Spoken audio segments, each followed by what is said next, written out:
Mesdames et messieurs, distingués chercheurs, praticiens, penseurs, je vous remercie pour votre invitation à participer à ce colloque international sur IA au service de la recherche scientifique et médicale, et particulièrement à ce panel Comment utiliser l'IA de manière éthique et intelligente.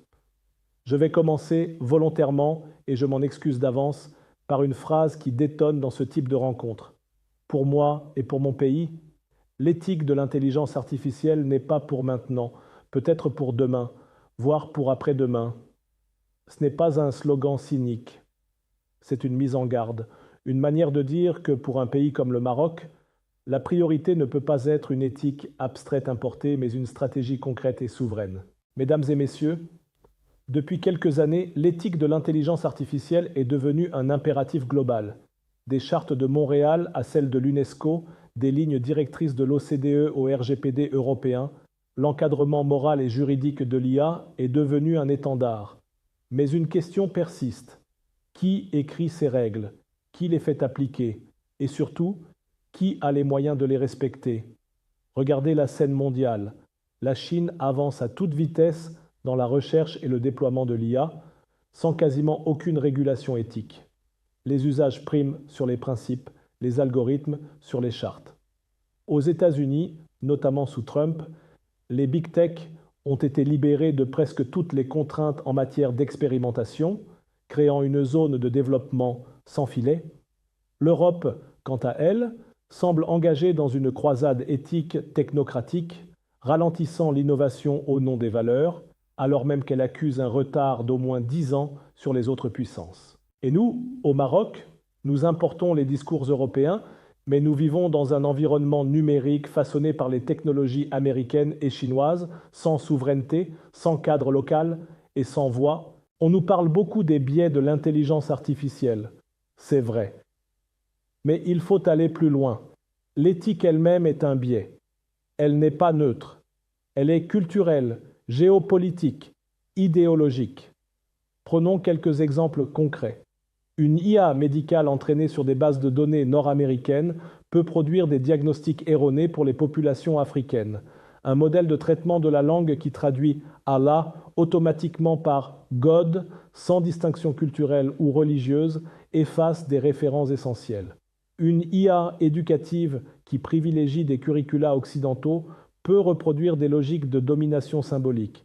L'éthique n'est pas universelle, elle doit être située. Et surtout, elle doit être produite par les peuples concernés, pas seulement par des commissions à Bruxelles ou à Palo Alto. Mesdames et messieurs, je vous propose de penser l'éthique non comme un préalable, mais comme une construction progressive, par étapes. Pour le Maroc, ces étapes sont au nombre de 3. 1. L'accès. Avant de parler d'éthique, parlons de cloud souverain, de connectivité rurale, de data centers nationaux. Sans infrastructure, l'éthique est un discours vide. 2. La maîtrise. Nous devons former nos propres ingénieurs, chercheurs, médecins, philosophes, juristes. L'éthique ne peut pas être défensive, elle doit être critique. Elle suppose que nous comprenions les technologies, que nous sachions les lire, les remettre en cause, les adapter. 3. La délibération. Enfin, une éthique utile ne peut être technocratique. Elle doit être participative, contextualisée, enracinée dans notre culture, notre religion, notre droit. Elle doit refléter nos dilemmes réels, pas des abstractions théoriques. Pour moi et pour l'instant, ce qui nous menace, ce n'est pas l'absence d'éthique IA. Ce qui menace aujourd'hui le Maroc, ce n'est pas une IA super intelligente ou incontrôlable. Ce n'est pas ChatGPT ou les robots. Ce sont des problèmes beaucoup plus concrets.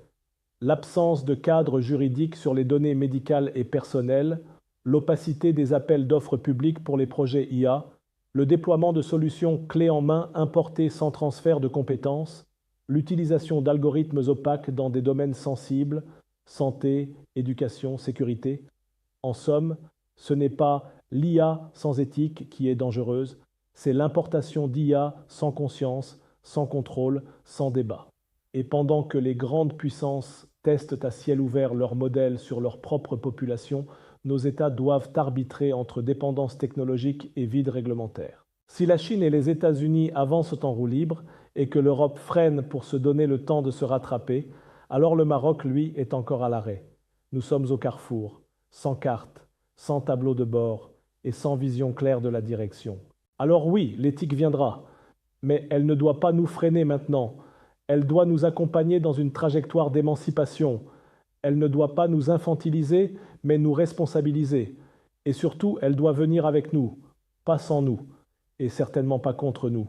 Parce que si l'Occident joue les arbitres moraux et que la Chine agit sans état d'âme, nous ne pouvons pas rester les spectateurs passifs de cette pièce mondiale.